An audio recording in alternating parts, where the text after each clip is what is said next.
You look great. You're the first person I've interviewed that's in all white. I've worn all white for over 7 years. Oh, I love it. That's all I own. You look great. Thank you. You don't see many people wearing all white. I do it sometimes. I just noticed that. Yeah. No, you look great. So how many times have you seen the Grateful Dead? 101 times. 101. Yes. This was what age were you doing it? 15 was my first show. It was at Alpine Valley in 1984, and I think it's been 6 countries.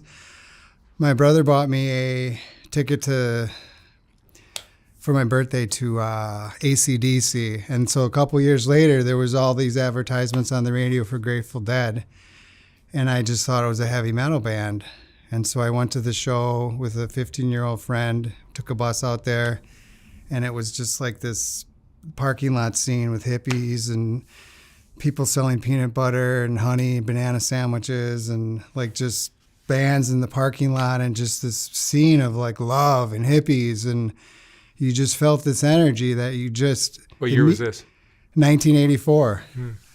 And then at that show, we paid for the bus tickets, and then when we took this bus out with a bunch of other people, you're supposed to change the bus ticket with the driver for the ticket into the show. So the show's about to start. We get there 5 hours early. We're meandering through the line, Alpine Valley, this massive venue in... Did you look like a Deadhead then? Wisconsin. I look like a Deadhead. No, I didn't know what a Deadhead was. I had normal hair. I mean, I was 15, so it was 8. Oh, so you became a Deadhead after this? Became a Deadhead after that. Oh, I see. But there's an interesting scenario. When we got to the front gates, we had these tickets that were bus tickets. I mean, we were so naive and green, and they looked at us like we were insane, and there's like 10,000 people behind us, and they took pity on us though, and they walked us in backstage, they sat us in front, and it was just this music that made you want to dance. And a guy next to me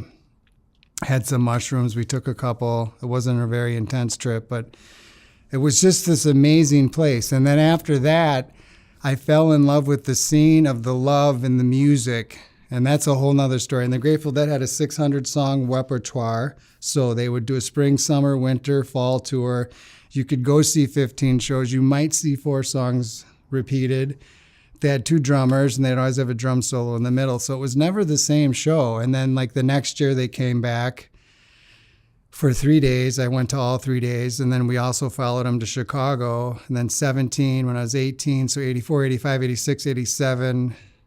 88, and then in 89, and by then I probably had already saw 20 shows. I went to Canada to see them one time, New York City, and but then I just took off with them. Met this girl in high school. We dated for 4 years. We were going to get married, and the white picket fence and everything. I had a full-time job. I bought a brand new car, and I was just like, I'll do this with you, but I have to just go see the Dead. Come with me. And so she said no, and I left, and I went on tour with the Grateful Dead. And after that, it was 89, 90, 91, 92 until 92. 91 and 92, I really wasn't on tour. And in like 1990, I really ceased with all LSD sales because the fear of going back to prison. But you eventually turned into a Deadhead, looked the part.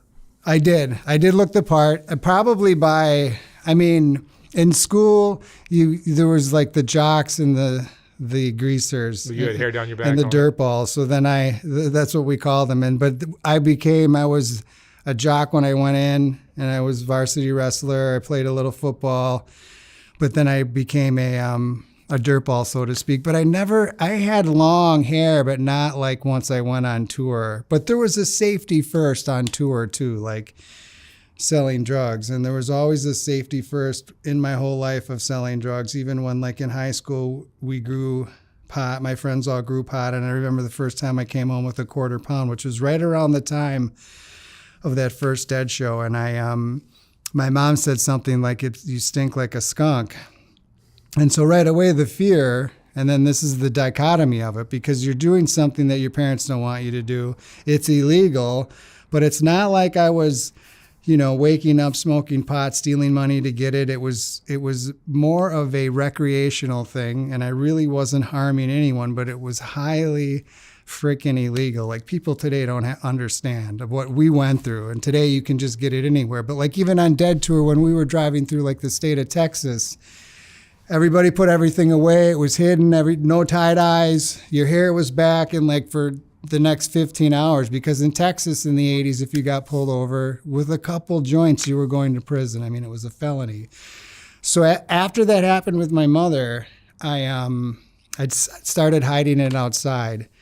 And anytime anybody wanted to buy it, there would be places, we lived right by a park, and I would go dig it up. But I'd never have been caught with drugs in my life ever. There was one time at a Grateful Dead show, 89-90 New Year's in Oakland or San Francisco, wherever they did the New Year's Eve show. And I was walking to my hotel room. It was a Motel 6, and it was notorious with the Oakland police. Supposedly they owned it. And I had about 3/4 of an ounce on me with about $700. And they just grabbed me like this and threw me in the car. And they said, we're going to bust you unless you tell on your friends. They didn't know anything who I was or whatever. It was New Year's Eve. There was 10,000 hippies everywhere, and they grabbed the ounce. They said it was an ounce. It was 3/4 of an ounce. Anyway, I spent the next 6 days in jail, arraignment, because it was during the weekend. So like they didn't have it on the Friday, and then it was whenever the New Year's fell, and it was just this fiasco. It was my first taste of jail. But when I went in front of the judge, the arraignment judge, he threw it out. They even gave me all my money back, the exact bills.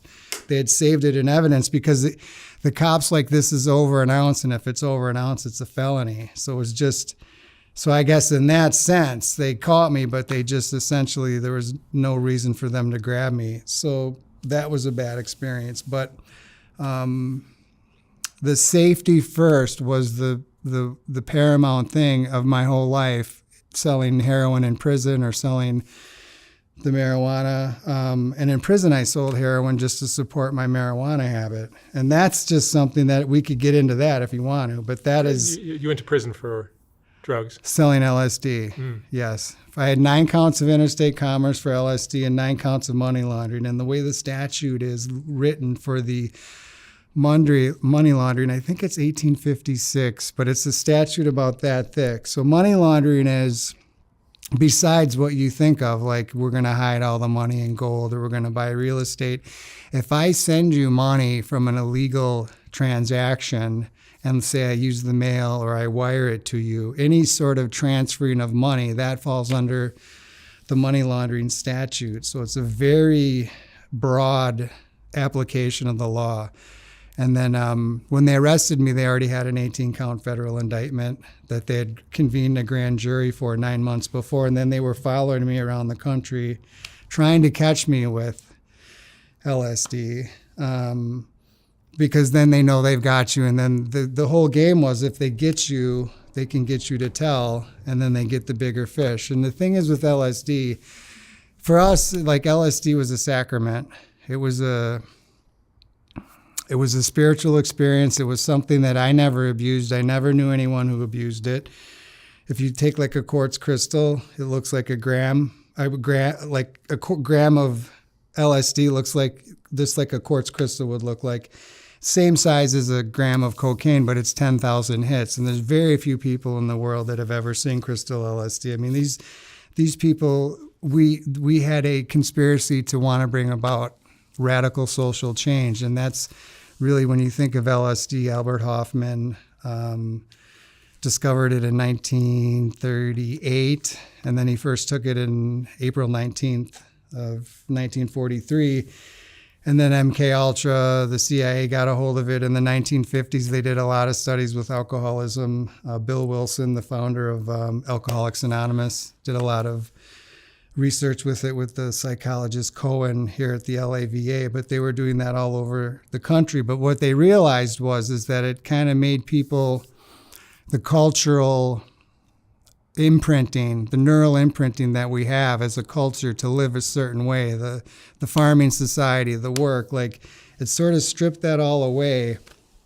And it didn't make you lazy or like, you know, you're addicted to heroin or fentanyl or something like that. But it was more, you just really saw the world for what it was. And So that's sort of like some of the history of where LSD came from. But when I was younger, I was always afraid that LSD was going to make me insane. And so I did mushrooms a couple times. And then when I would go to the shows, and I was a small time guy. I never had more than $6,000 or $7,000 ever in my life of selling drugs. And if I could get 2,000 or 3,000 in between shows, that would get me to a whole summer tour. I mean, this was the 80s. If you're with 2 or 3 guys, we each got a couple grand, it would get you to the next show. And then like at the shows, you could always sell grilled cheese and beer. If you went like down to like $300 or $400, and then in 2 shows, you'd have a couple $1,000s. And then the really good people that were making the LSD, if they thought you were addicted to alcohol or you did heroin or cocaine ever, you would not be able to buy LSD from them. And there's very few labs in the history of LSD that have ever been busted. I mean, it's a very clandestine thing. You cannot make it in a bathtub. You need about $30,000, $40,000 worth of glassware, maybe 5 days, and you'll end up with 4 or 5 million hits. But these people did not drive expensive cars. They didn't have bling bling. They really wanted to bring about radical social change. And so I don't know if you've ever heard of Bear, Augustus Owsley III. He was the original sound man for the Dead. He came up with the Steal Your Face, which is that skull with the 13-point lightning bolt. He made exceptionally good LSD. The Purple Barrel's Owsley. He died about 10 years ago, but essentially like the electric Kool-Aid acid test with Ken Kesey. He was part of the MK Ultra unbeknownst to him, and then one day he stole 500 hits out of the cabinet, and then he went on with the Merry Pranksters, the Bus Further, FURTHUR, and then they took it all around the country. That bus is actually in the Smithsonian today in New York City. I don't know if you know the history of all that. You probably do, though, because you're from California. No, I don't. I'm from Chicago. Or are you from Chicago? That's right, anyway. Well, you're in California. I'm We're in California. California. I'm sorry. So you were doing this for how long? Selling LSD and touring with the Dead? So, So 84, I had taken mushrooms and I had smoked marijuana. But then in 85, that's when I bought my first sheet of LSD. Now, on occasion, mushrooms would come into town in Milwaukee, and maybe I'd get a quarter pound, and you'd make $600-800 off of it. But the first sheet of LSD that I ever bought was the very next year. I was 16. I drove, and so that was 1985. And I would buy one sheet of LSD from someone that I didn't really know. I never sold drugs at a parking lot in the Grateful Dead. Never, ever. That was like the cardinal sin. You would never do that. You might meet someone and plan to meet him in 2 or 3 weeks in a city, but never, ever did I taint the scene of Grateful Dead with that. But I did score. And so I took that sheet back to high school, and I think I sold each hit for like $8 or $9, but like 2 people bought the whole thing. So for what I paid $30 for, I probably got back $600 or $700. Now I did that 4 or 5 times over the next 84, 85, 86, 87, 88. And then maybe by 88, I'd find someone I'd buy like 8 sheets, which is 800 hits. And then, but I never was like selling single hits. Like people would just say, I'll give you $1,000 when I came back to Milwaukee. So like that would be 240 to 1,000. But when I told you about the girl, we were going to get married. And then I went on tour. So that was the fall of 1989. And I still had not taken LSD at this point. I'd get to the first LSD trip. And so I went on, it started in Brendan Byrne. And it was October 13, 14, 15, 16, I believe, 17. There were 4 or 5 shows. And it happened to fall on October 15th, 1989, which was the year anniversary of my father dying. Died right in my arms the year before, but I didn't remember that. And because my friends, they grew really good marijuana, I brought a pound with me on tour. And then I met some people who I'm still friends with today who knew some people that they were with. And because I had this really good marijuana, that was my in. And they just sort of looked through my soul. And then I got the connection to, we'll just say Rainbow. but they were chemists and they loved the weed. So I'm at the show. Do you want me to tell you about the first time? Sure. And with this beautiful woman, and I decided, okay, I've taken mushrooms. I don't think LSD is going to make me go crazy. I've done this research, looked at it, and it's like, I want to try it one time. You know, the fear of, because of the stuff that the culture told you over the years about you're going to jump out a window and all the BS. And so we were in the show before it started, way early, and she gave me one and she took one, and then we're like, 10 minutes later she gave me one, she took one. I can't believe I'm saying this on camera. Anyway, she had a whole sheet, and she's friends with the people that I met, and we kind of became this one little sub-family of the big family.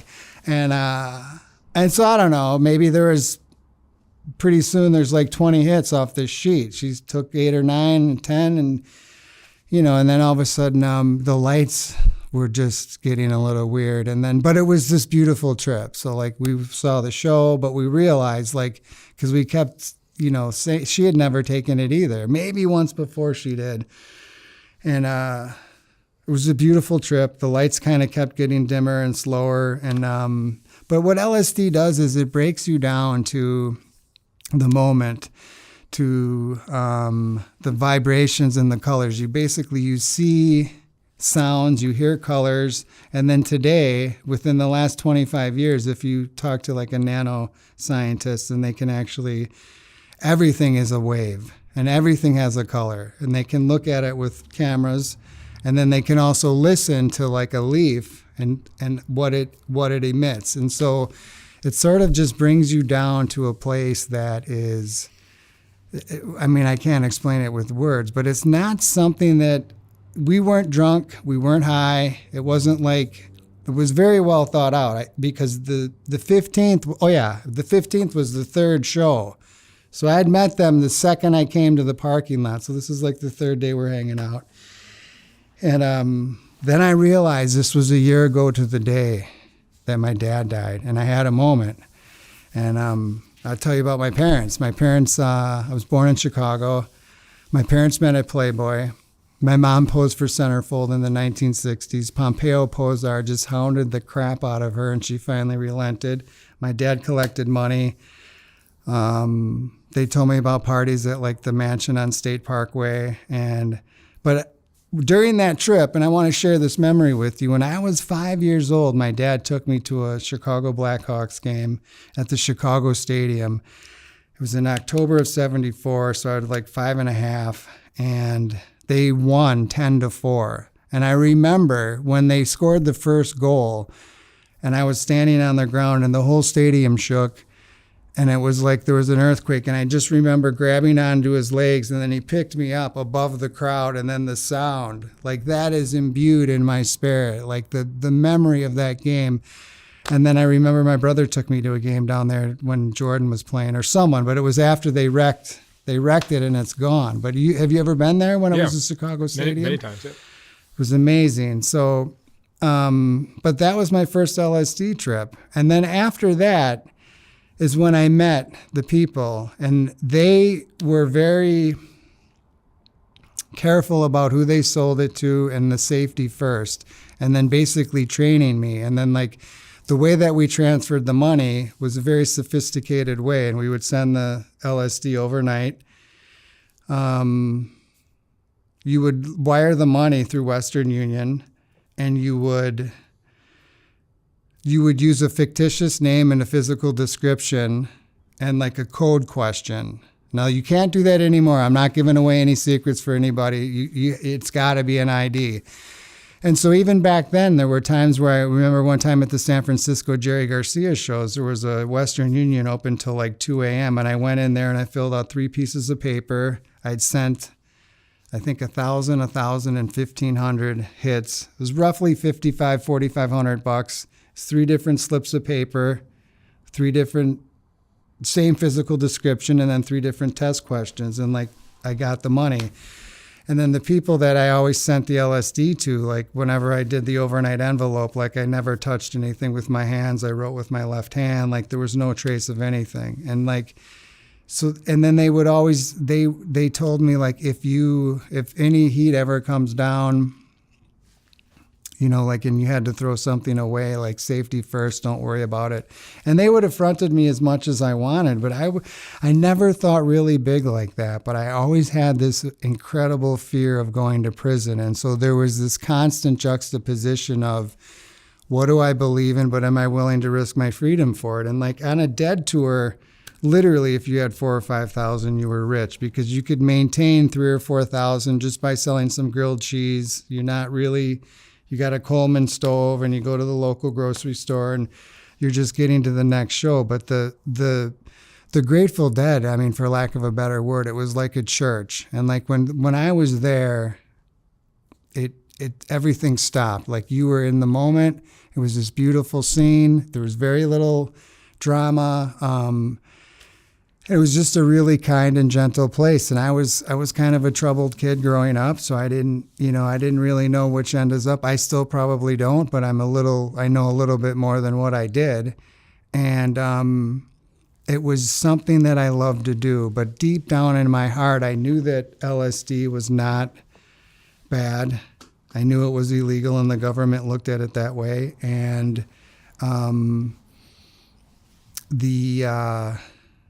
the penalties for it were absolutely unbelievable. I mean, the drug laws, the way that they happened in the 80s were so intense and so barbaric. I mean, people were getting 30, 40 years for growing marijuana. LSD, I had a level 34 in the sentencing guidelines with a two-point enhancement for leader, organizer, 2-point enhancement for continuing career criminal, and then one other 2-point enhancement. But after trial, he did away with the 3. And then I had a level 34, and I think it goes up to 40 or 42. And then he said 151 months. He gave me the bottom of the guidelines, which right away I knew it was 12 years, 7 months. I jumped for joy. How did you get caught? And so I got caught. I was guilty. I did what they said I did, but I wasn't really caught. So I don't know if you know how the justice system works. But a lot of times people get arrested, and they might be in possession of something. And so then they may convene a grand jury, or you might plead guilty. And one of the things that saved me in jail was the fact that I took my case to trial, which I didn't understand the ramifications of that, but it garnered respect in every prison I went to, because basically 95-ish% of the people in federal prison under the drug laws plead guilty, because if you don't, you've got a 99% chance of losing. And so how did I get caught? So they convened a grand jury. I got indicted, but I didn't know, and they started following me around the country. And then I was going to work for my brother, declared that I wasn't going to sell drugs. He had a big landscaping company. He's like, work with me for a year, and I'll give you half. And I was getting ready to go to work, and I thought Jesse was there to pick me up, and it was the DEA. And they said, "Are you Joe Blaeser?" I said, "Yes." They threw me down to the ground, guns drawn, trigger cocked. There's 2 guys out front with shotguns, 2 guys in back. And he had the indictment, and he threw it in my lap. He's like, "You're facing 40 years. He's like, "It's 20 years a count." He's like, "It's at least 40 years. They took me to jail. I had to do an arraignment, this whole ordeal. I had to go through the whole federal prison system before I got back to Kentucky, and then I was bailed out. But they had evidence from a gentleman. It's the only person I don't name by name in the book. As one of my customers, I'll just say on the East Coast. And he and I did business maybe a dozen times, and I sent him maybe 10, 12,000. He'd buy 1,000 hits at a time. And when they arrested him, remember the scenario I told you about the wiring and the fictitious and the fake, all that? His friend I sent him 1,000 hits. He sold his friend 25 hits, and that guy got in trouble. And then he told on Marty, and it all came out at trial, but the sheriffs just went to Marty's house just to say, this guy said, "You sold us the LSD." And he broke down right on the front steps. And then he told the sheriffs the story about how he gets this overnighted to him, and then he burns the envelope, and he goes to the Western Union, and then they said, we're going to have you committed for surveillance or something, because they thought he was like mentally, there was something wrong with him. But the DEA got wind of it, and they came to the mental hospital because there was nothing wrong with him. And he told that to the DEA, and then the DEA said, you just admitted to a federal crime. You're going to get 15 years unless you help us get him. So he made a lot of calls, and but anytime I talked on the phone, I would just say, they're like, look, we're going to the show on the 27th. I want to get 21st row seats, because at that time in the 80s, Grateful Dead was the #1 grossing band. If you look at the records, 87, 88, 89, 90, 30, 40, 50 million, they were a top grossing act. And so it wasn't like I was making millions of phone calls, but they had a couple phone calls where he was asking for front row Grateful Dead tickets, 10 or 12. Never, ever a mention of drugs. I mean, my lawyer was amazing, Gatewood Galbraith. It was like a Perry Mason situation, but the jury found me guilty. And then I want to go back to my dad and the honor. So I got bailed out. I don't care who you are when you're facing 40 years. It's gonna test your fucking mettle, excuse my language. But whoever you are, like 40 years is a tough hallway. I was 23 years old, and and my family, they loved me, but they're like, look, you have to cooperate. You've got to do something. You can't go to prison. And I just remember one day shaving, and I looked at myself in the mirror. And anybody that says they're not going to consider it is a liar. But nothing was said at all when I was arrested. No statements were made. But when I was shaving, I'm like, I cannot be a rat because of me. I mean, the people that I dealt with were beautiful, but they would have never killed me. There would have been no threat. They probably would have paid me money if they could have done an actual LSD lab bust. But I'm like, I cannot do that. I am not that person. So I said, I'm going to try to win this trial.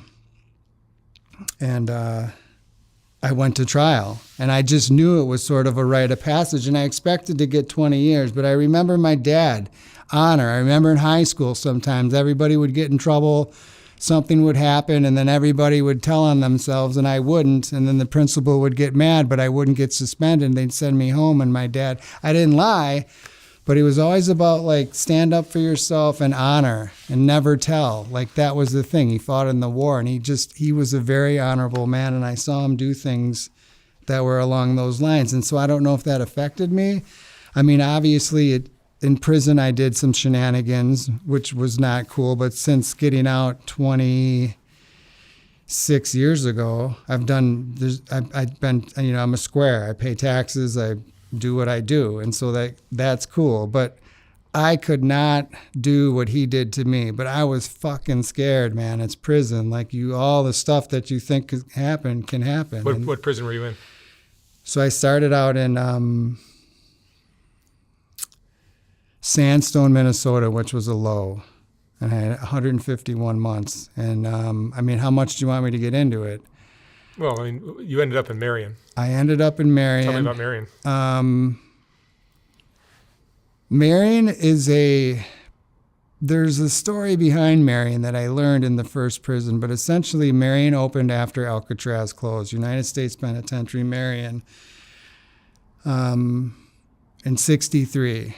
And so most of the prison had normal movement, but it was still the highest security prison. And then there was one unit called H Unit that was 23-hour lockdown. And that was a model that was a supermax section of a prison, which no other prison in the world had. But essentially, there were Clayton Fontaine and Tommy Silverstein were in that prison. And on the same day, and in that part of the prison H Unit, when you came out of your cell, you had to be handcuffed and shackled, and 2 guards were next to you.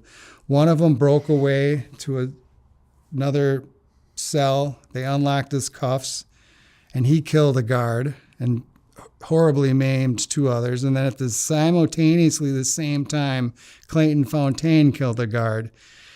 That was in 80.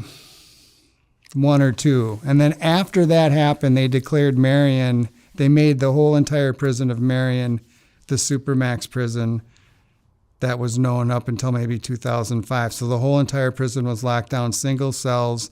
You could never be next to a guard unless you're handcuffed behind your back, shackled, and there's 3 of them. So that was what they called the Marion model, and that was the new Supermax ever, the whole entire prison. So there were riots in Talladega over the crack law. Now, while I was in prison, Clinton made all these incredible laws, this whole aura of the drugs, and you lock them up and everybody's getting 10, 20, 30 years. They changed, the LSD was 10,000 to 1 sentencing, and they changed the LSD law because they were weighing the carrier medium. So a gram, which is 10,000 hits, they would weigh 1 sheet, which might weigh 3 grams, or a sugar cube. So there was this disparity. And then with the L and M methamphetamine law and the marijuana law, if you had 50 cuttings of marijuana, right, and say they came in and found the 50 cuttings, they would say each cutting was like an ounce. But if you had 51 cuttings, this is the federal law at the time. If you had 51 cuttings, just one more, they would count each one as a kilogram, which is 2 pounds. So now that's 100 pounds. So the Sentencing Commission changed all 3 of those interpretations as a result of all this pressure. But those all predominantly affected white males, mostly. Over 90% on each of them. And the L&M methamphetamine law is like when you would get that stuff, the ephedrine for what people were doing, like they were buying those pills and crushing them, and they were selling that as meth, but it really wasn't. But when they would test it, it was so close, the feds didn't say, well, it's not real meth. So that was how they changed that. And then the crack law came up for the vote, and they changed it. The Sentencing Commission voted, and Congress overrode it. And then that was the day of the Million Man March, which if you look up that day, October 15th, 1995. That day, and that's a pivotal moment in my life, and that day, that prison, we took it over. A housing unit was burnt down to the ground like anything you've seen in a Hollywood movie. Half of the law library and where the rec area was burnt down. And then we were surrounded by tanks and like armored vehicles, and there was a helicopter above. But simultaneously, 12 other federal prisons simultaneously rioted. Now at that prison, they took 22 black guys and me, 1 white guy, and they sent us to Marion. And they said because somehow they charged us with a shot, which is a charge in jail, a 101, and a 100 is murder, 101 is riot. It's very dangerous, and half the guys that got sent to Marion with me got an extra 7 to 10 years added on their sentence. And so as a result of the riot, but what happened at that prison, there was something that happened with me with this is some juicy stuff. There was a duffel bag I had that someone made for me 3 prisons before, James Irving. He was in prison for LSD too. And so when you have property in prison, you have like a property slip. And then because every store doesn't sell the same thing. So when you get transferred, you would have your property slip. So I had this duffel bag in Florence. I had it in Pekin, and then I had it in there's a federal prison in downtown Denver. And then I went there. And so on the yard one day, this big, huge lieutenant, like when I came into the prison, he said, "You're not supposed to have that." He's like, "I know you faked this property slip and blah, blah, blah." He's like, "This looks like it was made out of a blanket." So one day on the yard, in front of everybody, he said, "I want that bag, you hippie rat." And he threw me to the ground from nowhere. And he grabbed the bag, and I grabbed it back, and I called him. I called him a name, a bad name, a real bad name. I just reacted. And the whole yard saw it. And he just elbowed me one in the face, and then you hit the deuces, right? And then everybody comes running. They threw me in the hole for about 6 or 7 weeks. They took the bag. Then, you can't react back to a guard ever. And I grabbed it like I just reacted because this guy made it for me, another deadhead that I met in jail. So anyway, that passes. That all passes over, but I started filing these complaints with the prison system, but then I stopped. But one day, he told me, he's like, if you continue to file these, he's like, I will send you to Marion.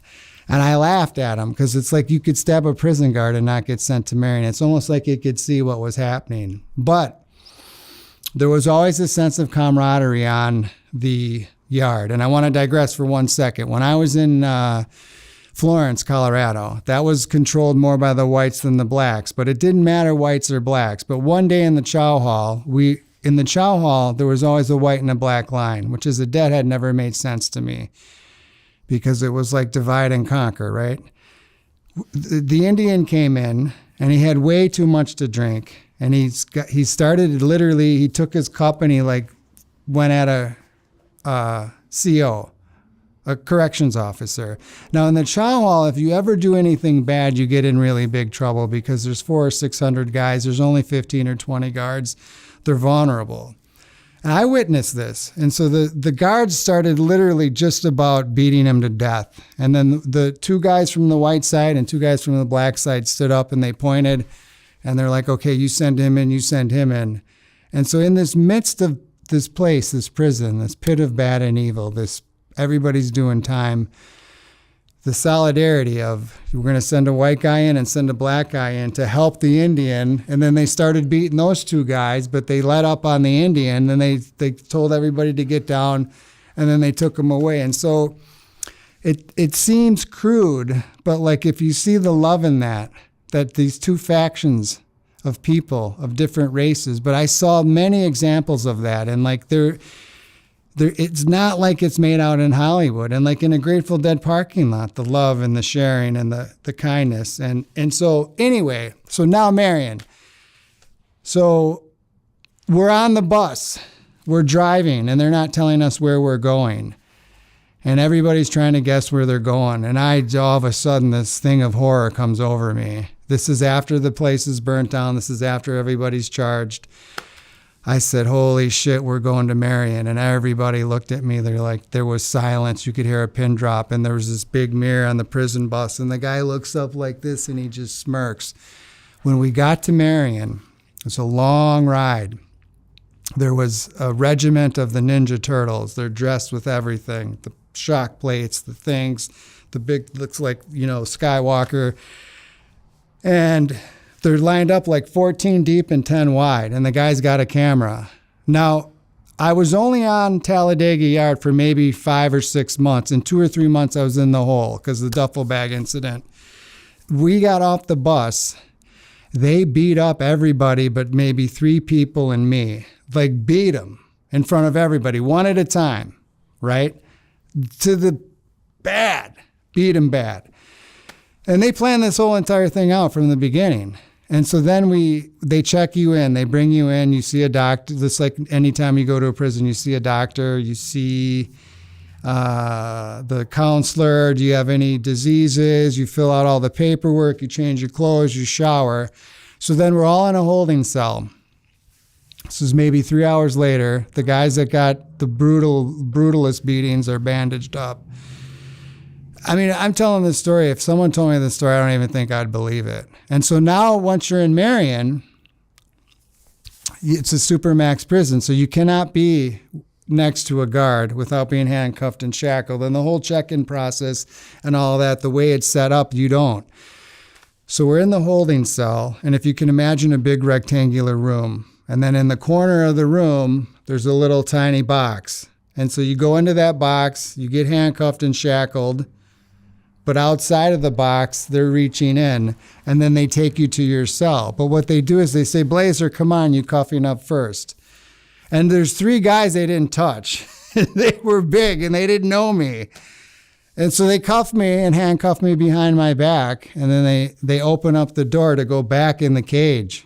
And I'm pretty naive, and I just thought, oh, okay. And I go back into the cage and I'm like, oh my God, I'm in here, right?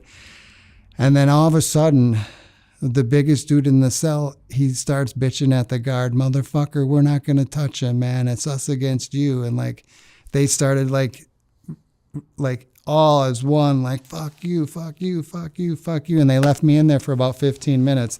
Then they started cuffing everybody up.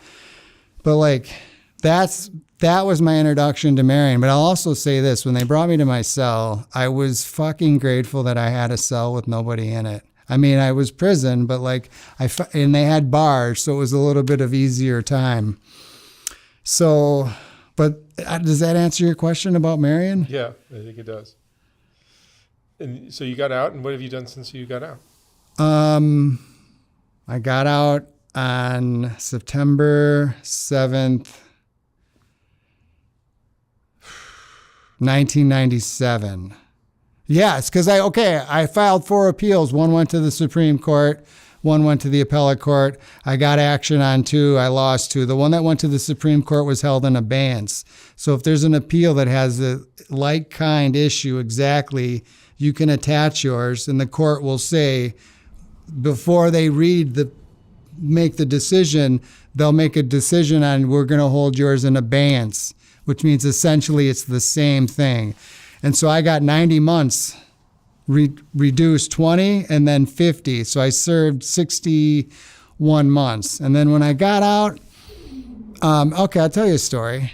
I got out and I worked at the Bradley Center, which is now the Fiserv Forum. They wrecked it, but doing catering. And then I got a job washing dishes. And then one day when I was going to work, the house across the street from me, I saw just as I was leaving, like DEA, FBI, like all these cars pulled up, and I'm like, oh my God. I'm like thinking, wait a second, I'm not doing anything. But they went to this house, and then I stood there, and then within maybe like 3 minutes, the guy comes out with a big, huge bag of cocaine.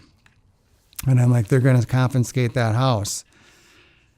Because in jail, it doesn't matter who you are. There's law libraries. There was a case, U.S. versus Bounds, which defined right to counsel. It was in the 70s.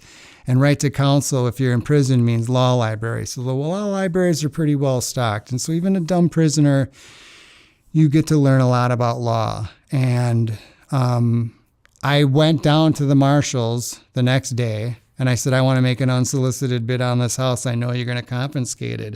And back then they had an arcane rule where if you came to them with an unsolicited bid, you got first dibs on the house. So 18 months later, I got that house, and I restored it and sold it. And that started I guess I'm an artist, and the last 20 something years, in 08, I hit a big bump and I had to start over. Where do you live now? I'm kind of just all over, but I'm staying in Milwaukee because I had some health tests done, but I'm looking to go somewhere else. I'm not sure. I was traveling all year. I sold my last house. Looking back at your life, do you have regrets, or do you have things you wish you had done differently? The regrets are things that I wish I'd done differently. Hindsight is always 20/20, looking through the rearview mirror. And the one thing that I don't know if I have regrets, but one thing that I've learned is that to know my smartest attribute today could be knowing how dumb I am, and like, where is my circle of competence, and staying within that. And then a regret, that's a tough one. I remember my mother was very sick. I wear this in honor of my parents. This is their ring. And a couple days before she died, we were spending a lot of time with her, and we know that she was going to pass. And oh my God, this is going to be on here. But she wanted to stay with her that night. Now, she didn't die that night. But I think what I believe is she was ready to go, and she wanted to go that night, and she wanted me to be with her. And she held on for 3 more days, but we were with her. She was completely conscious. So that doesn't haunt me, but it really makes me think about, what is really valuable, and where am I in a rush to get to? Like the past and the future has never been and never will be. The only thing that's real is right here, right now. It's what matters. And in that moment, she wanted me to be with her. Now, had she died that night, I don't know if I would be here today, but she didn't. But so that is an almost regret, if that's one. Mm-hmm. And Joel, what would you say is the most important lesson you've learned in your life?